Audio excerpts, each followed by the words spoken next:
Authors Roundtable for you here. I am joined by Rob Grindstaff. Rob, say hello to everybody. Good morning or afternoon, depending on where you're at. Thank you, Rob. And I have E.C. Stilson. E.C., say hello to everyone. Hello. All right. These are two of the best in the business. These are professional authors, everybody. I am a writer myself. I am also professional, but I have never gotten something published quite like that. We'll start with Rob. Rob, in addition to being a career journalist and editor and newspaper publisher and media executive, Rob has written fiction most of his life. The newspaper biz has taken him and his family from Phoenix, Arizona to small towns in North Carolina and Texas, and from 7 years in Washington, D.C. to 5 years in Asia. So he is well-traveled, and that definitely comes out in his work. Born and raised in a small-town kid, he is as comfortable in Tokyo or Tuna, Texas. He now lives at a lake in Missouri where he writes and edits full-time. He's had a dozen or more short stories published in several print anthologies and e-zines, and several published articles on the craft of writing fiction. He's taught courses for U.S. and Australian writer organizations. He has 3 novels and a collection of short stories through Evolve Publishing, with the 4th novel, Turning Trixie, scheduled for release in late 2022. Again, that's Turning Trixie. Rob also edits fiction, nonfiction books for authors from around the world. And then we have Elisa. She goes by her pen name, E.C. Stilson. And she has authored over 10 novels, novellas, and children's picture books. 2 of her memoirs, The Golden Sky and Homeless in Hawaii, have become #1 bestsellers on Amazon for women's memoirs. Since 2011, through fundraisers, book donations, and radio interviews, E.C. Stilson has helped raise thousands of dollars for organizations such as Angel Watch, Porniff Medical Center, the Pregnancy Resource Center, the American Diabetes Association, and Primary Children's Hospital. While she's not working as a copy editor, she's parenting, fiddling, writing, or speaking at events for infant loss support groups or cancer awareness organizations. Both of you, thank you so much for joining me here today. I got a lot of questions for both of you. And we will, if you've got any questions and you are listening right now, questions or comments, please feel free to comment. There is a bit of a giveaway here for those who decide to participate. So if you want access to some of these books, I have read both of them that we're going to talk about today. Rob, let's start with a question for you here. Give me a brief synopsis. Your new book this month is called Slade. What is Slade all about? And first of all, thanks, Odie, for having us on here. Appreciate it very much. And Elisa, always good to see you. You too. The short version of Slade is that, find my notes here so I remember what that book is about that I wrote. But Slade is Slade Bennington, and 30 years before the book starts, he was in a severe auto accident. Disabled, disfigured, winds up writing a book about overcoming trauma that becomes a bestseller, that becomes a box office smash movie, and he marries the lead actress from the movie. From there, he writes a self-help book, and with his wife's connections to Hollywood, he becomes the spiritual counselor to the stars, the shaman to the stars, and which kind of spawns a cult, a celebrity cult that he wants nothing to do with. He just wants to, stay home and raise his kids. And that's, pretty much it. Of course, there's always, when you have somebody in that situation, there's always somebody that doesn't like you and might want to take revenge. Delicious intrigue there. Elisa, let's give the same question to you. What is 2 More Years about? Just a brief synopsis. It's basically just about my journey with cancer, some of the miracles along the way that have kept me strong. So I'm still battling cancer.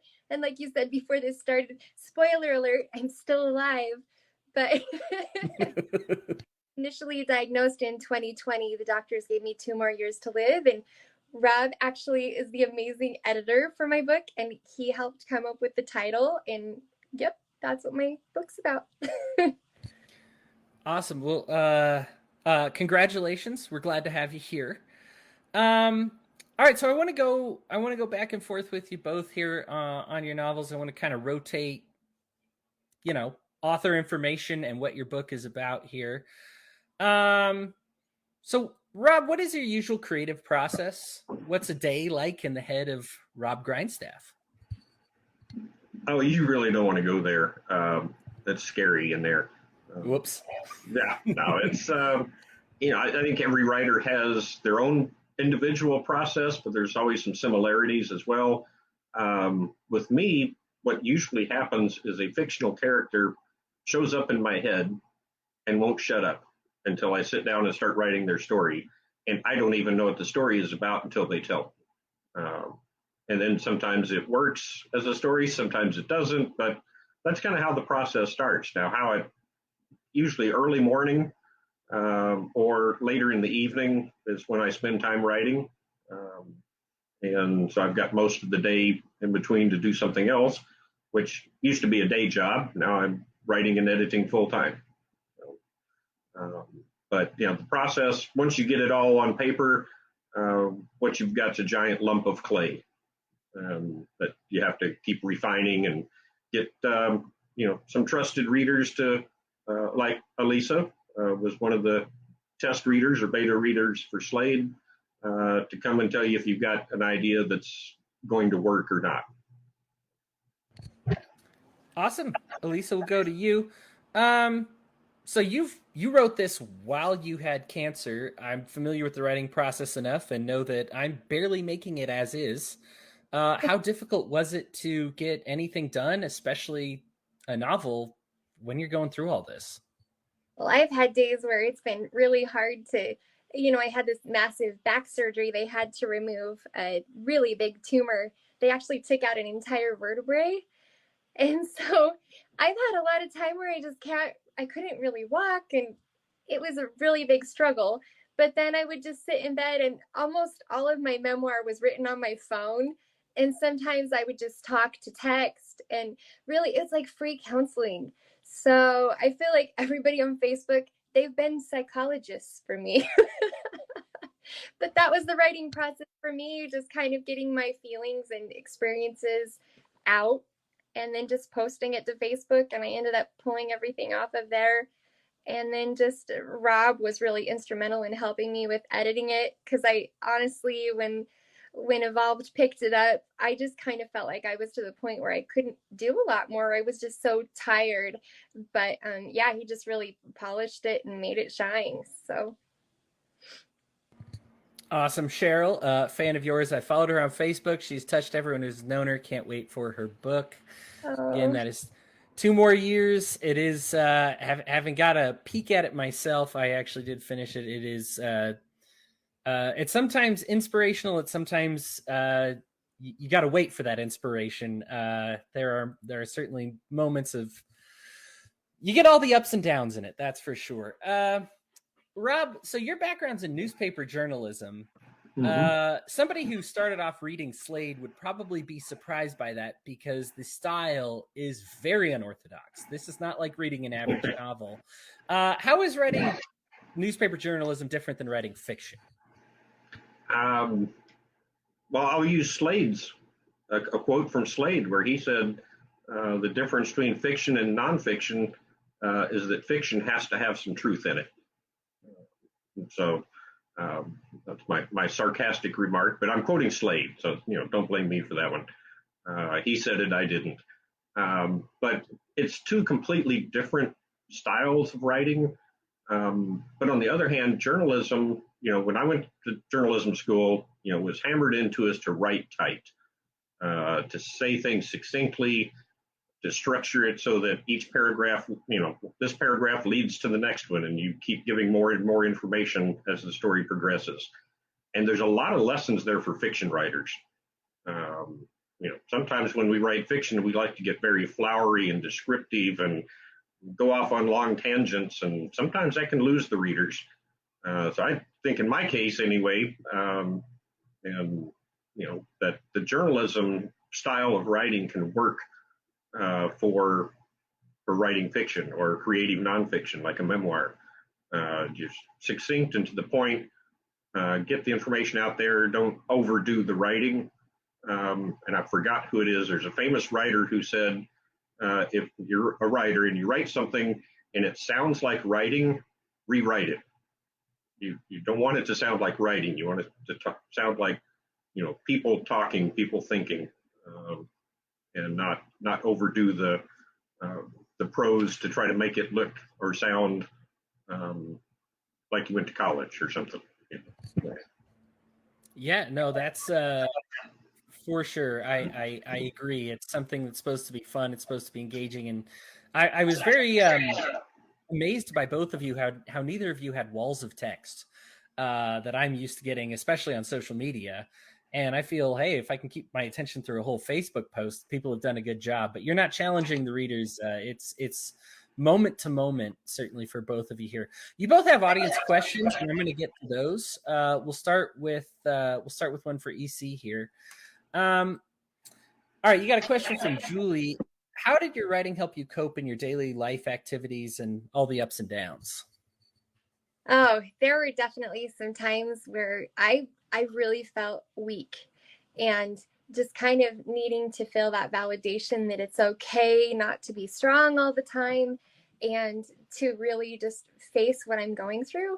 And so writing it was kind of neat just to see exactly what I was feeling and why, understanding more of that, but then also getting feedback from my friends on Facebook and my followers, just, that it's okay to be honest with myself and everything that I was going through, that is a good way to cope. I mean, just talking to people and realizing that you're not alone. Well said. Well said. Rob, you have a question here from somebody you may know. No, don't know her. In a previous book, Carry Me Away, you also launched the story with a car accident, and now similar with Slade. What do you think inspired that? I honestly don't know. I've never been in a serious car accident. Maybe it's one of those deep-seated psychological fears that I will be someday. Um, you know, but they're two very different books. But you're right; they both kind of launch with a major significant event. In this case, car accidents in both of those books that were written 15 years apart. Sometimes you're just good at writing about something, and you've got your skills, and you've got what you're good at, and you certainly have that voice here. I'm going to ask a few from my list here, just because I like my questions best. I don't think that should be a surprise for anybody here. All right, so Elisa, you mentioned something in your book that I really enjoyed, because it's something that happened to me when I was dealing with grief. Now, obviously, I'm not going to put myself on your level and do that thing where I pretend that mine was anywhere close to yours. But where you started seeing symbols amidst the trauma, and you have one about a grasshopper that loses a leg. Do you find that have you always been prone to seeing symbols? Is that something that heightened for you also? Did you start seeing the world a lot differently since this whole journey started? I mean, obviously you see it differently in some ways, but especially when you start looking at the world and noticing the smaller things like, insects and whatnot. Did that start making you, I don't know, did you start becoming hyper aware of things? Yeah, that definitely heightened for me. It just seems like those little signs, they kind of help you along your journey. I know that I really started noticing things like that, just realizing the total beauty in life actually when my son died. And I think one of the biggest things that I've ever seen that just absolutely amazed me. So we had lived in Utah, and I had this statue that looked just like my little boy who had passed away, and the statue actually broke. And I was just devastated because somehow it felt like if I had this statue, my little boy was still with me, but here it broke. We moved to Idaho. It couldn't move with us. And anyways, I had prayed for a sign that God would show me that we were supposed to be in Idaho. We were meant to be here. And we'd bought this house. I was walking up the road and I looked to my left and there was actually a statue, the same kind of statue, you guys. I mean, it's actually the same statue that I'd had, and it was sitting in one of our neighbors' yards. And I just couldn't believe that. It was kind of miraculous for me. It's the only other statue like that I've seen. And I don't know, yeah, they kind of get you through. It's like this connection, this breadcrumb from God, that he's watching out for us, and there is meaning, there is a reason. Awesome. I'm awesome to hear it. It really is something that it's a perspective shifter, and it's something that you start finding little patterns everywhere. All right, back to you, Rob. So there's certain novels where the author puts themselves in the novel. The Once and Future King by White. You've got The Brothers Karamazov by Dostoevsky, and then you in Slade, who plays not a minor role, and I really enjoyed that. What was the thinking behind putting yourself in the novel, or somebody at least a lot like you who has your exact same name? What was the thinking behind that? The whole process, you talked about the process earlier. In this case, I had the character, but I didn't know the story. And so I put my journalism training to work. And so I'll interview the character and let him speak. And then that way the story will come out. And then I'll take all of that and turn it into a novel. But as it kept going, that's when I kind of started looking at all this of interviewing the characters and thinking this might actually work as a novel. It'll be very different than reading your standard novel. But the characters were always the interviewer, and then whatever character the interviewer was talking to. Well, I was the interviewer because I was interviewing the characters, and I had all the names for the characters, but I couldn't think of a name for the interviewer. And I thought about just calling him the interviewer and not putting a name on it. But I put my name in as a placeholder until I could figure out the name of the interviewer. And then it just stuck. And I decided just to leave it. And it felt like it added some realism to it if the interviewer is the same as the author. Just normally when you pick up a book, fiction book, a novel, and you see the author's name on the front cover. But when you start reading the first page, and immediately that's not the author talking, it's the character talking. So this kind of breaks that wall a little bit and inserts me in there. And I always think of, in the movies, you see it with Alfred Hitchcock, always makes an appearance in his movies, or M. Night Shyamalan that will show up in his own movies, playing a minor role or a more, medium to lead roles almost sometimes. And because I just never thought of another name for the interviewer character, I just decided to leave my name on there and see if that worked. It does. Works for the novel. All right. So your book, Elisa, brings up so many balances. And I find that it's difficult for me personally to balance when is an appropriate time to let it all out, to when are you venting versus when you're just allowing yourself to spiral. Because I see a lot of people that kind of mismanage this, myself included some days, where you're like, oh, I'm venting, but you're actually getting worse and letting yourself sink deeper into it. And then there's the C.S. Lewis point of view, which is force yourself to smile, and before long the smile becomes natural, which is good to try and fight that sadness, but then all of a sudden you're masking something. You're actually not really being authentic. How do you find that balance between when you're venting and letting something out and when you're genuinely happy and you're not trying to suppress anything? Or, when do you fight? When do you vent, I guess is probably the best way to say it. I think it's okay to admit that things are hard, but then, you can't wallow in it. And I do firmly believe that there's good in everything. And so for just as much bad I'm experiencing or the bad things that I see, I'm also trying to temper that with all of the good things. So it's like I was in the hospital after my first surgery. It was during the pandemic. Things were so hard. I could hardly see my family because I could only have one visitor, an adult visitor, for 1 to 2 hours a day. And I mean, that was so hard. Here they told me, I was going to die from this, and then I couldn't see my family.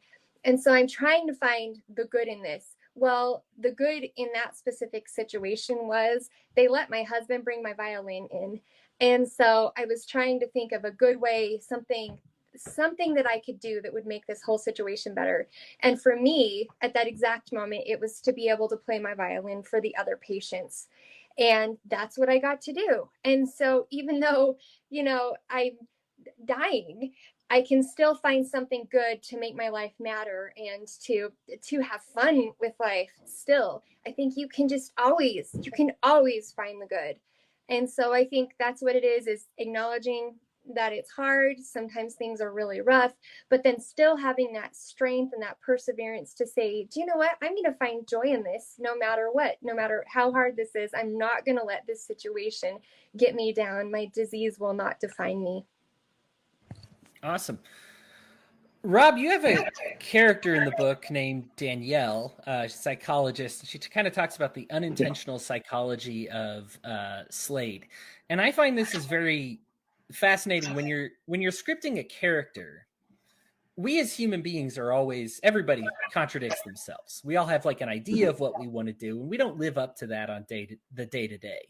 And you get a lot of that, not just with Slade, but with the characters around him, that they are trying to be something, as we all are from day to day, and we just happen to contradict ourselves sometimes. Now, there's this balance here as well, because if you have characters that contradict themselves all the time, they're no longer realistic. You're in like one of those cheesy horror movies where they're always making the wrong decisions and not true to any specific character. How do you kind of balance characters being true to themselves?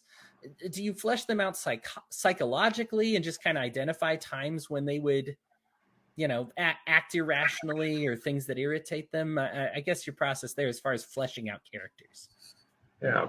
And it kind of goes back to the process of, interviewing your characters to get to know them, which I've done that a lot. I would recommend it to other readers or other writers a lot, as not to write a book of interviews, but to interview your characters to get to know them, and ask questions that get to what their core beliefs are, what type of person they are, what they, how they act in different situations.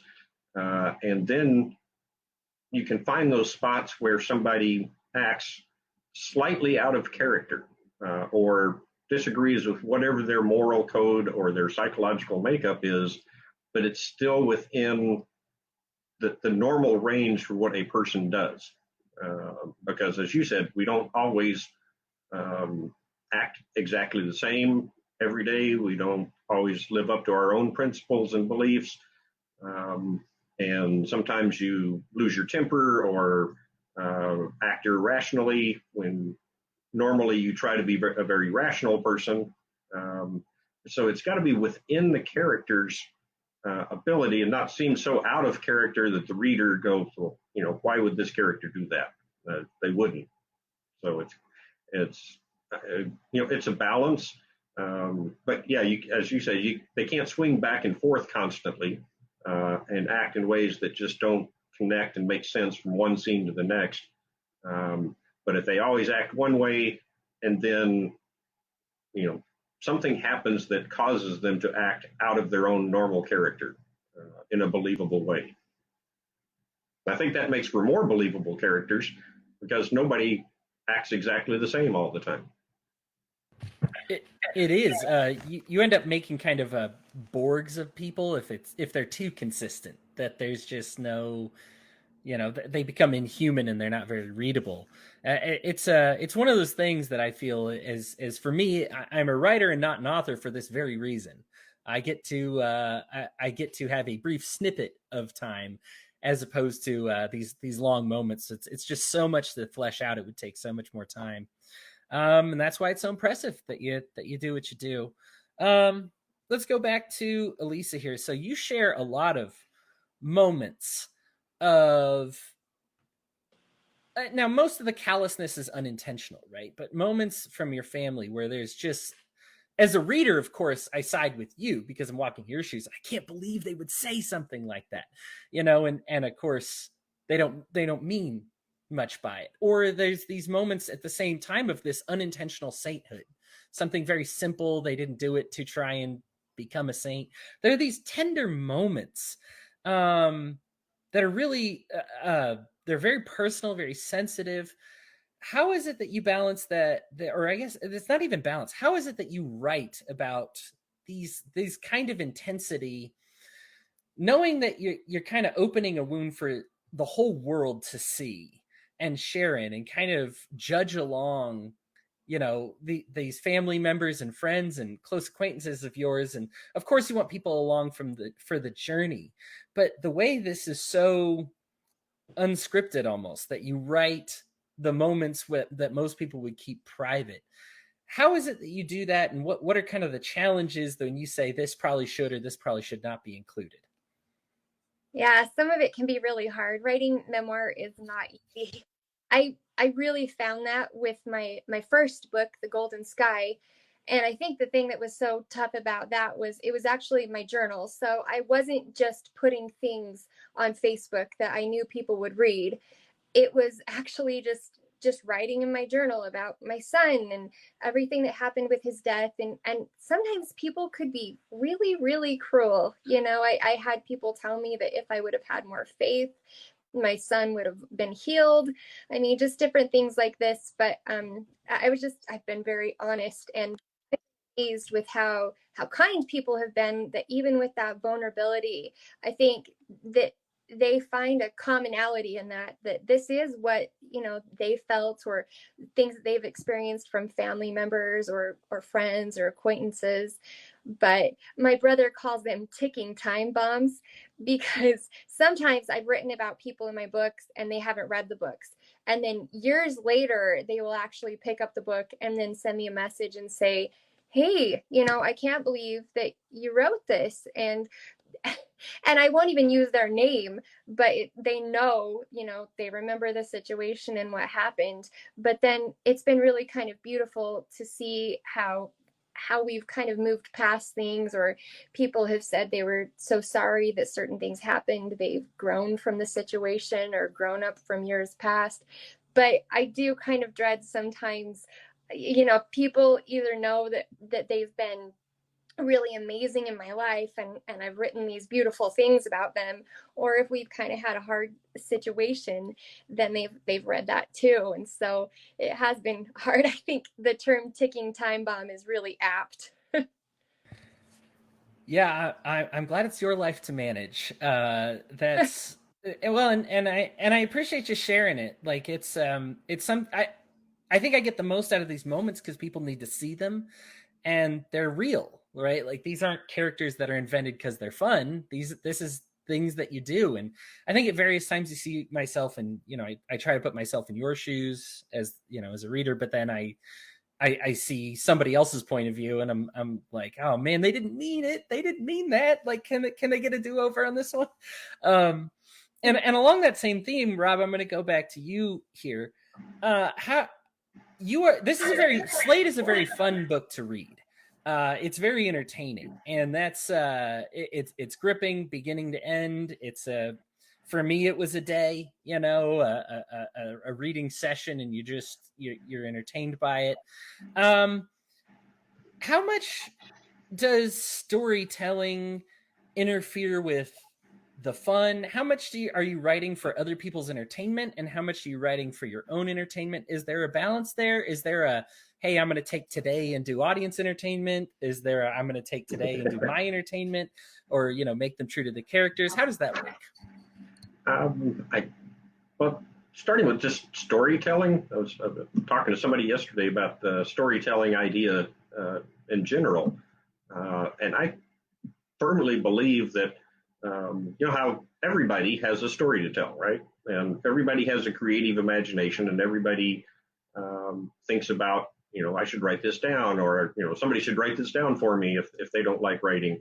But I think storytelling is ingrained in the human psyche. It's, evolutionary biology or creation or something. Everybody likes stories, and everybody from the earliest time, people have told stories one way or another.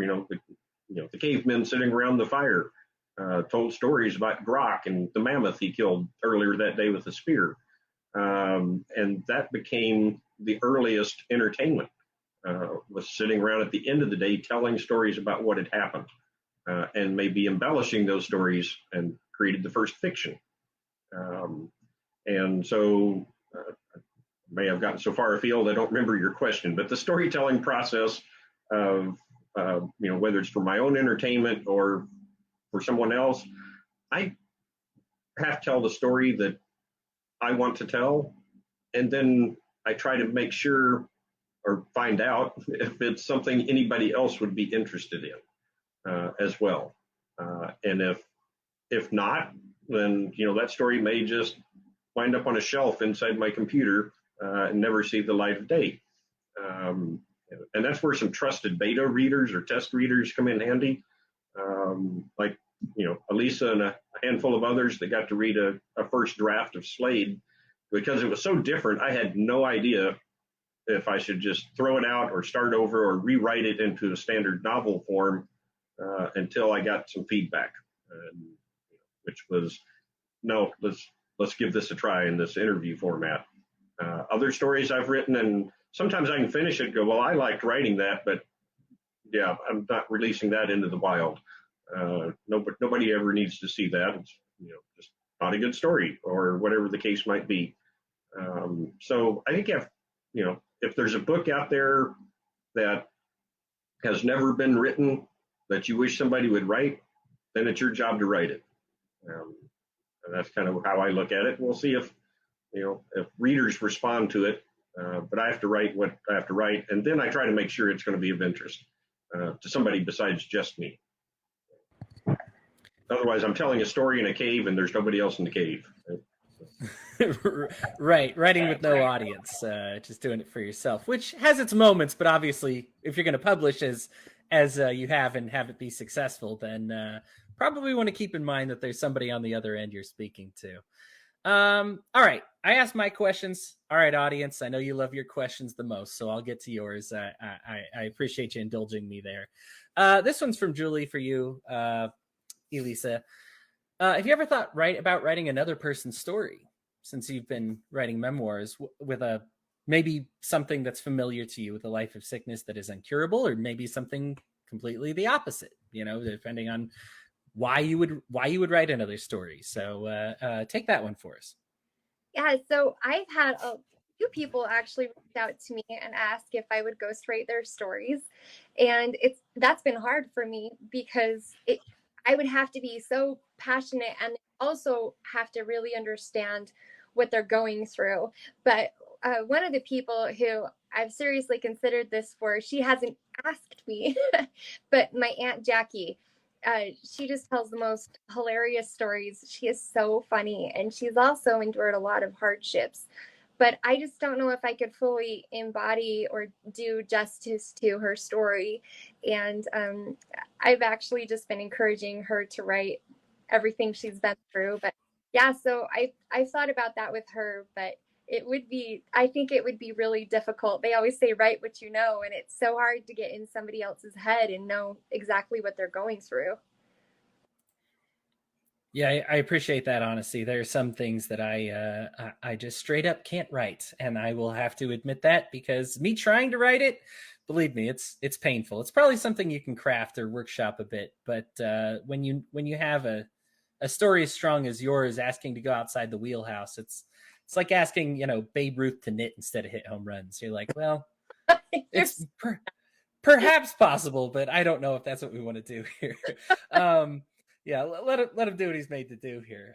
Let Elisa do what she's made to do. Not that she doesn't appreciate the questions, I'm sure, or that at least the inquiries. I'm sure it's an honor. But all right, Rob. So most people write what we know. In the case of Elisa, we got a lot about what she knows. You're writing about something that I'm at least hoping you don't know, as far as leading a cult and and getting involved in some of these unsavory connections. I keep trying. Right, Nobody it's follows me. happening with every time you go up the charts. It keeps happening. But what inspired you what inspired this story of Slade and the cast? And in this particular case, and it seems like every story maybe comes across a different way to start with, but this one was a little different for me. I'm the guy that I can lay down and fall asleep within 5 minutes, sometimes within 2 minutes or less, just about any time. I don't even have to be sleepy. If I lay down, I will probably fall asleep. Until one night, and it was 3 o'clock in the morning, and I'm still laying there, and all I can think about is and hear in my head is the Slade character talking. And so I finally just got up and started writing down notes about what was going through my mind. It just, the brain wouldn't turn off. But like I said earlier, I didn't even know what the story was until I, jotted all my notes down, tried to figure something out, and then decided to interview the characters to see if a story showed up or not. And eventually it did. So there wasn't anything that I'm aware of that spurred it. Sometimes maybe the underlying themes kind of reveal themselves gradually. The cult of celebrity, the cults sometimes are almost worship of self-help books. I mean, the best-selling books on Amazon on any given day are, all books about how you can improve your life by buying my book, for $29.95. And some of these, the self-help gurus that are out there, and some of them have, wonderful things to say. But then they'll generate a following of people who are just dedicated to them in an almost religious manner. And, I'm not making a decision until I, read this chapter on what so-and-so says to do in this situation. And so I think that worship of celebrity, that worship of self-help gurus, all of that kind of combined into the story that emerged from Slade. Awesome. Yeah. As somebody who writes about video games and talking about slaying zombies with mechanical dinosaurs, I'm familiar with occasionally dipping outside of what I'm familiar with. Believe it or not, that's not exactly a day-to-day experience for me. All right, going back to Elisa here. So you write a lot about, and obviously, especially with your speaking appearances, things that people can relate to. I know I found myself relating to a little bit with just grief and trauma, but you also have very unique moments that kind of are exclusive to you. Do you mind talking about why your story is unique compared to other people who've gone through a similar experience? I just try to be positive and find the good. And then it's also worked out that I do write memoirs. And so I think I've been able to capture exactly what I'm feeling so that hopefully other people can see exactly what I'm going through, but then also find the good in situations if they're going through hard times. But Hody, I wanted to say something about Rob's book. So Slade is amazing, and I thought it was really interesting all this stuff that's going on with Johnny Depp and Amber Heard and how we are just fascinated with celebrities. But I think that was one of the cool things about Rob's book is it was just so believable. You read it and then you end up just really kind of idolizing this Slade character, which I thought was really fun. But as I've been watching some of the Johnny Depp case, which I should not be watching, but hey, it takes my mind off of cancer. But I just think it's kind of fun because it's a really good book, and especially for our society right now that is kind of enamored with these stars. And then just seeing how Rob was able to kind of capture that in a book and create this character, this fictitious character who you can kind of see, well, gosh, this is why society is kind of following these people's lives and why we do that. Maybe we're just all trying to escape from our trials. I I totally agree. I think one of the fascinating things about it, and I think the Johnny Depp Amber Heard kind of defamation trial is a really great example because at the moment it might sound okay. Like the Johnny Depp Amber Heard relationship in the moment may have made sense.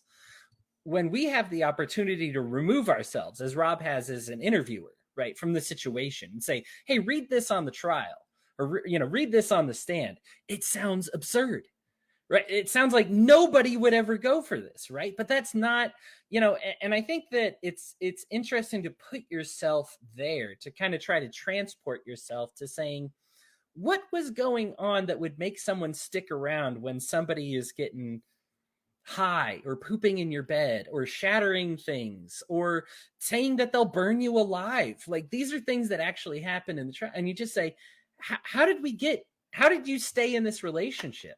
And Rob's book kind of has an interesting take on how that might come to be, or what certain characteristics might make someone do something that is kind of out there. Yeah, absolutely. Did you guys see the interview with the guy who worked the front desk? And then he actually starts vaping and then drives off. And I thought, you know what? That's the guy I want to be. Like, I mean, I want to be the girl. I want to be the girl version of that guy. I'm not thinking, okay, but you guys know what I'm saying. Yeah, yeah, that was my favorite witness. Right? Testifying in court, remotely from his phone in his car, hitting the vape pen, and then just leaving. Yeah, no.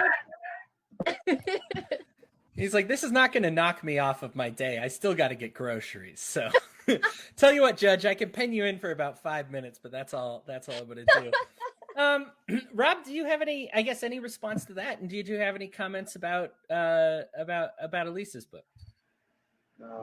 Well, the celebrity thing, I hadn't even made the Johnny Depp Amanda Heard connection, but you're right. It's like, there are just horrible things in the news going on all over the world, and everybody is tuned into this trial between two celebrities who, treated each other badly, and who did it first and who did it worst.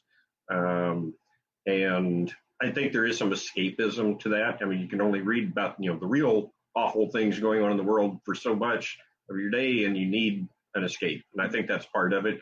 And then we wind up putting them on a pedestal, but then we sure like knocking them down off those pedestals too. If they're up there for too long, we'd love to see the high and mighty fall. And so that's, I think, a part of it. On Elisa's book, I'd say, she had written all of these pieces as, blogs, social media posts, newspaper columns, where she's, worked for a newspaper and as a columnist for a newspaper, which makes it, near and dear to my heart, that from the newspaper business. And when she got a contract with Evolve Publishing to publish her memoir, which I'm with Evolve Publishing also, as my books are published through Evolve, and I'm also an editor with them. So I called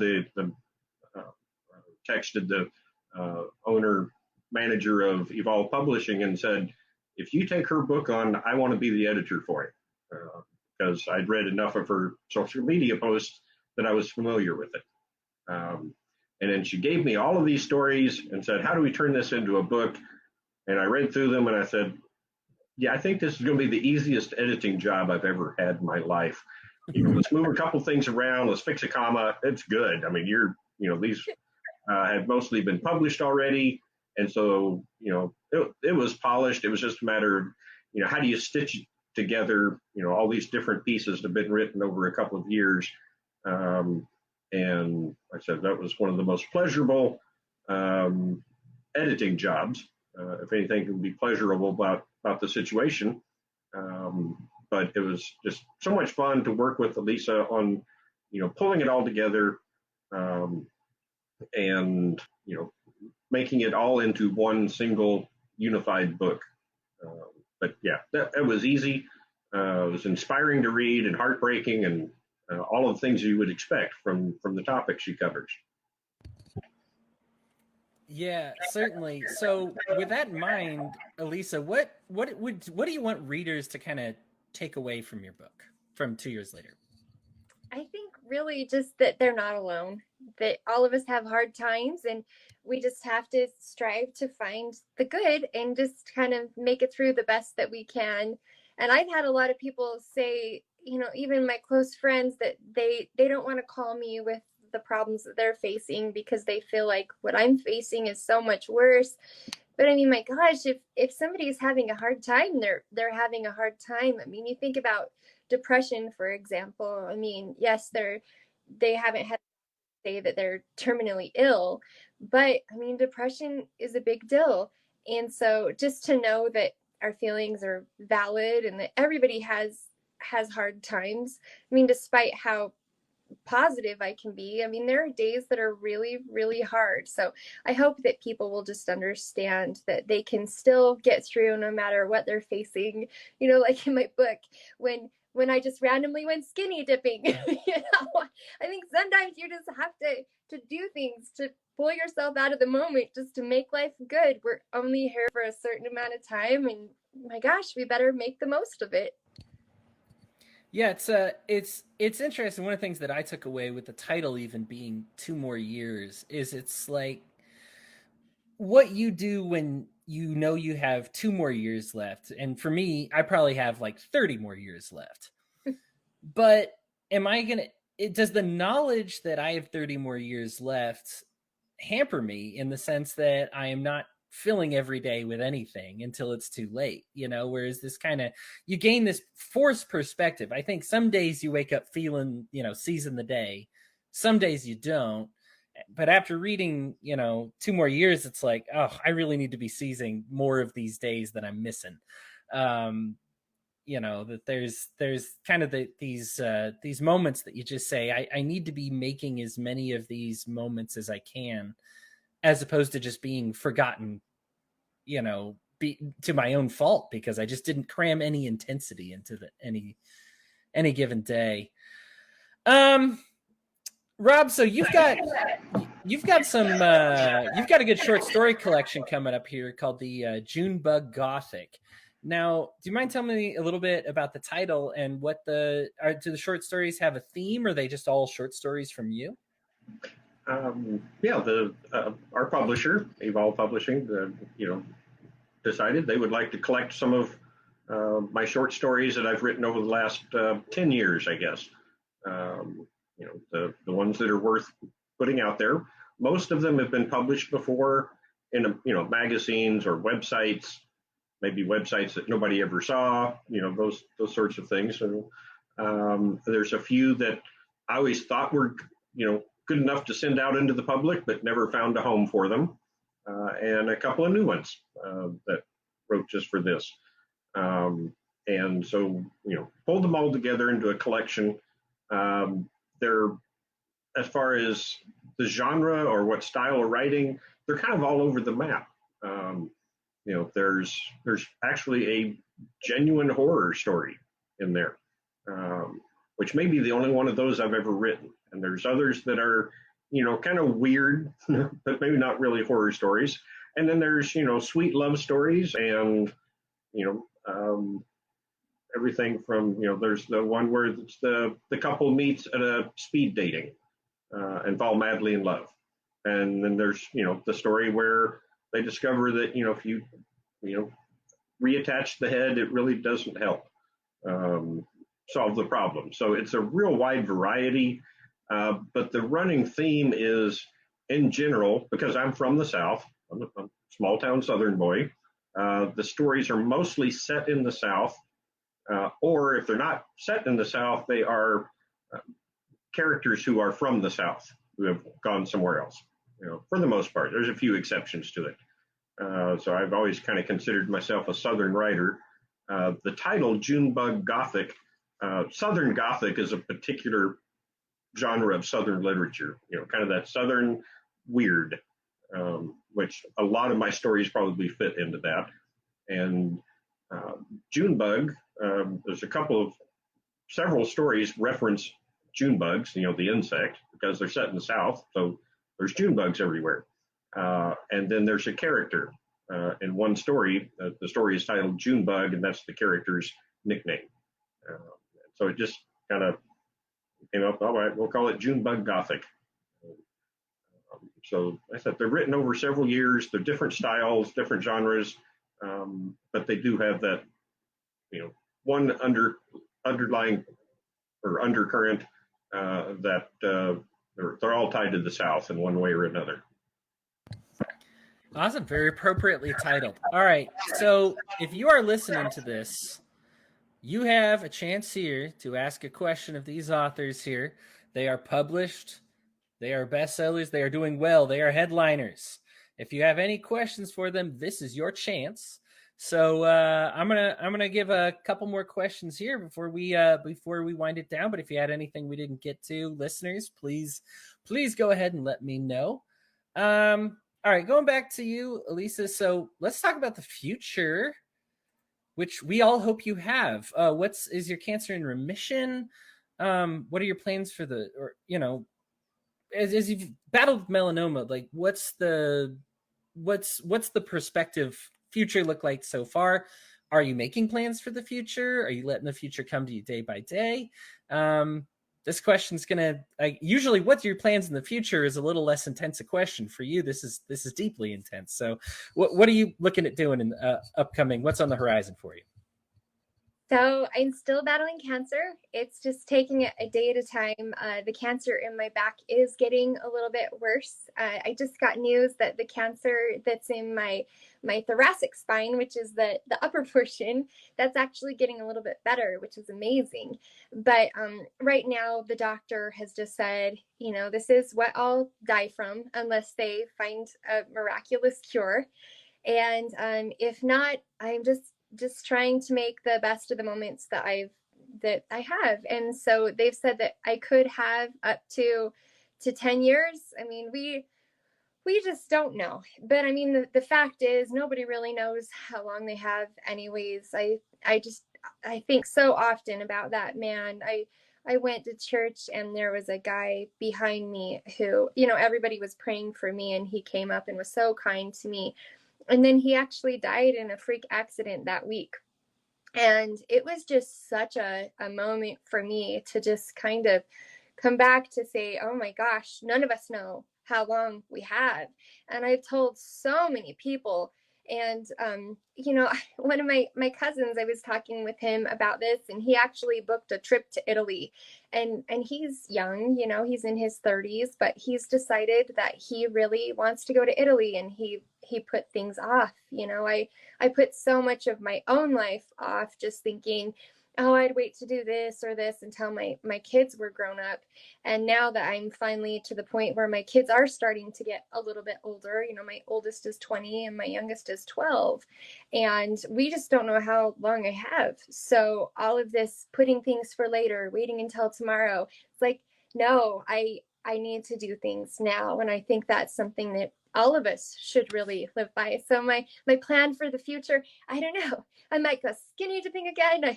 If I can finally, walk better, I might go skydiving, because when you land, you have to be able to use your legs. But those are my plans.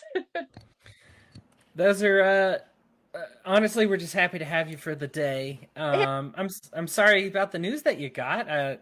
I got this question all in here, and I was like, I was half expecting a positive answer, but I mean, after reading the book, I kind of knew. You hope anyway, you hope against hope a little bit. Yeah. Rob, what are things looking like on the horizon for you? What do you got going on? Between Slade coming out last week and Junebug coming out next week, the next book on the horizon is Turning Trixie, and that will be out this fall, later this year, maybe October, November timeframe. And as we mentioned, I do editing of other writers, and I like to fish, and we live on a lake. So right now, that is my plans for the future, is to relax, enjoy some time, and especially the family is all gathering this summer. So we're looking forward to that. But as Elise said, you try and take it one day at a time and make today something fun. Um, because whether you're old like me or have cancer like Elisa or you're young and healthy like Hody, you never know what bus is going to run through the intersection and hit you tomorrow. Nobody is guaranteed another day.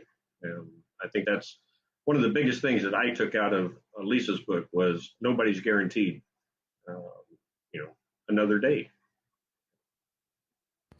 Yeah. I mean, thankfully, right now, if we're just living for today, you're both very successful. Slade is doing great. Everybody, please pick up a copy of that.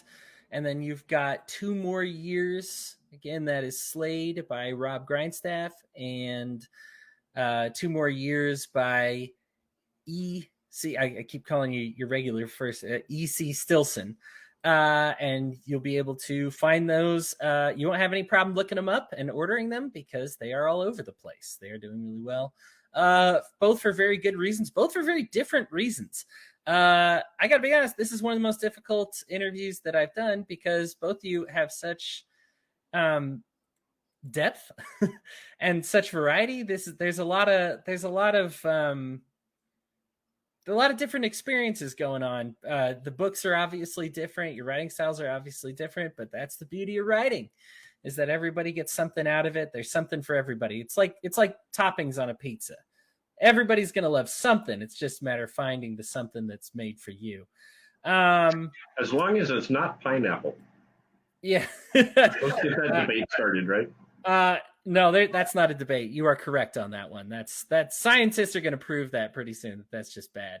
Anna, here, my friend Anna says, please tell Rob I'm very much enjoying Slade so far. Was a big fan of his 2 previous books as well. So there you go. Got yourself a fan. You both got a bunch of compliments here. Elisa, you are as beautiful on the inside as you are on the outside. That from Lou, as well as a bunch of others. Nobody said anything mean. That's good. I appreciate that. All right, Elisa, let's give you a final word on this one before I have each of you kind of say where to find you and what you're up to. Elisa, is there anything you want to tell audiences that read your book? Anything that you'd like to communicate with them, based on your experiences and what you have, with anything that you'd like to inspire them? Because not everybody has lost a kid. Most people haven't. Not everybody has been through terminal cancer, but you have. Is there any perspective that you would want to tell a normal loser like myself that kind of doesn't understand, anything that you would want them to know? I think that a lot of times we set goals for, who we want to be tomorrow. And I think I just want to express how we need to decide who we want to be today. It can be so hard whether we're facing, I don't know what it is, but hardship, addiction, just anything. Who do you want to be today? And who do you want to let know in your life who's important to you, who really matters, that you want to make sure that they know that you care about them.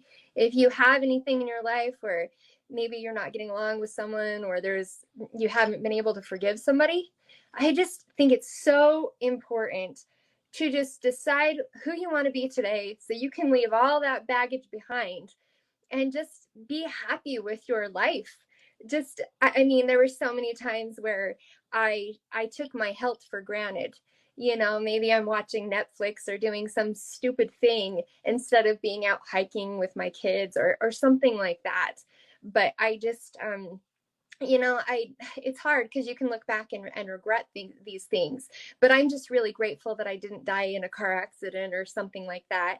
And that now I can kind of live this way and say, hey, this is the person I want to be today. I want to make sure that my husband and my kids and my family, my friends, that they know how much I love them and how much they mean to me, so that from right now forward, I'm not making more regrets than I have to live with anyways, Totally. I remember getting a good piece of advice. It says, we always put too much pressure on kind of loving somebody back, or redeeming somebody or forgiving somebody or thanking somebody. We're always say, well, we worry so much about the proportionality.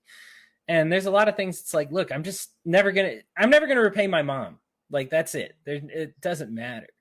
But if I postpone thanking my mom for everything that she does and telling her that I love her until I feel I can do it proportionally, then I'll just never do it, And it's something that if you just say, hey, I just want you to know I love you for blank. I forgive you for blank. I want to thank you for blank. That's all you got to say. It could be a quick email, quick message. Tying up all your loose ends doesn't take all that long. It's just there's a lot that we kind of place on it. So I appreciate that perspective. All right. So I'm going to go back to Rob here. If I was a listener and I said, man, that Rob Grindstaff sounds like a really cool dude, and he's into some really cool literature, and I want to make sure I get on that train, what's the best thing to do? What's the best books to start with?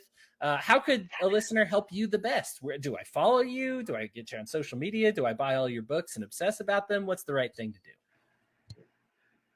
Yeah, all of the above, right? So, I was like, one of the best things any reader can do for a writer that they enjoy is to leave a good positive review online. Amazon is the big gorilla, but you can also buy your books through Barnes and Noble and Apple iBooks and lots of other places. But wherever you buy your books, if you buy online, is leave a review for the authors that you like the best, and the books you like the best. Those book reviews on Amazon, for example, drive all the algorithms that I don't understand that drive more readers to see your books. So if somebody, saw this program today and decided, yeah, I'll check into that, I would start with Slade. It's going to be different and unusual, and then maybe drop back to Hannah's Voice, which was my first, not the first novel I ever wrote, but it was the first novel I had published. And it's, quite different than Slade.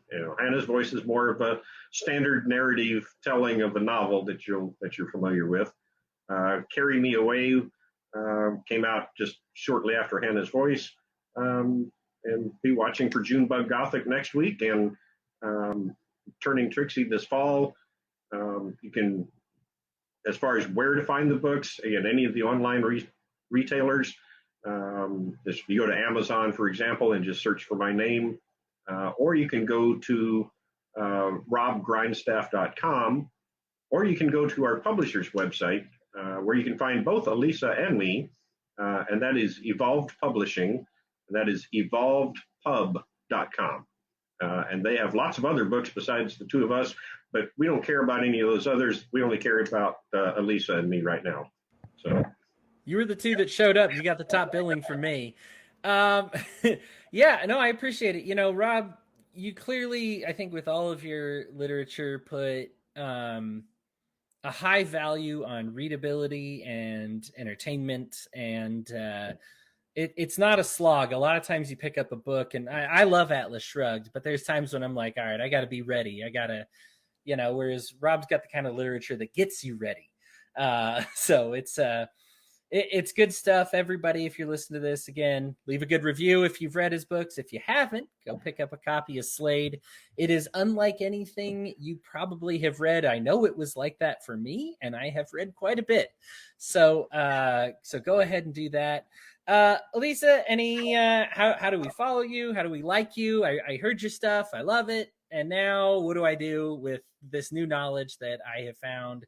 This E.C. Stilson, who is just awesome. What do I do?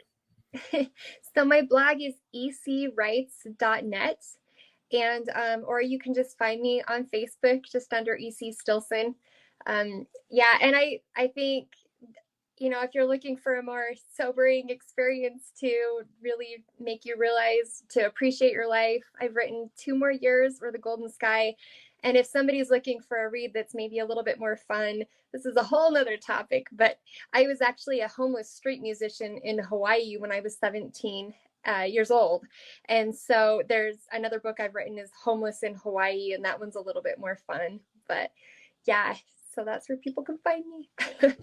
Yeah, so being homeless is more fun than getting cancer. So everybody, make a note there. That's good knowledge for me. No, I appreciate that. I really appreciate you bearing your soul in 2 more years. It's obviously it is tough. Now I'm going to tell you, this is something I have not. I've lived a very lucky, happy, privileged life. I have never known homelessness, and I have never known that kind of sickness, illness, loss.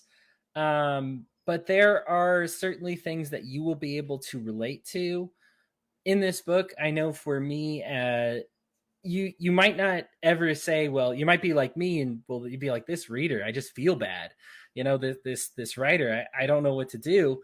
But you kind of learn about what to do through some of the others. So even if it's not for your own grief, and there were moments that certainly helped with grief, even though it wasn't of that scale, there were moments that I was able to relate to in it. But to just say, hey, if I do know somebody's going through that kind of grief, what are the kinds of things that help? What are the kind of things that don't help? What's the kind of mindset that they're going through? So really just and also, like Rob's, very readable. You both don't lay out walls of text. Yours, EC, yours is very conversational. It is peppered. You don't get too many lines that are more than 3 long. And so this is a gripping narrative. It will hold your interest. Subject matter is obviously could not be more critical and important. We see a lot of what we're going through today, and some people are hurting out there, and these types of books and people who are willing to talk about it, it's really important to get into. So I want to thank you both, Rob Grindstaff, E.C. Stilson. Thank you so much for showing up today and being on the show. And for really organizing this whole thing. Listeners, if you have any questions for them, you know where to find them. Hit them up, get their novels, leave some good reviews. And everybody, just have an excellent day. Thank you so much, and we will see you later. Thank All right. you. Thanks so much, Odie.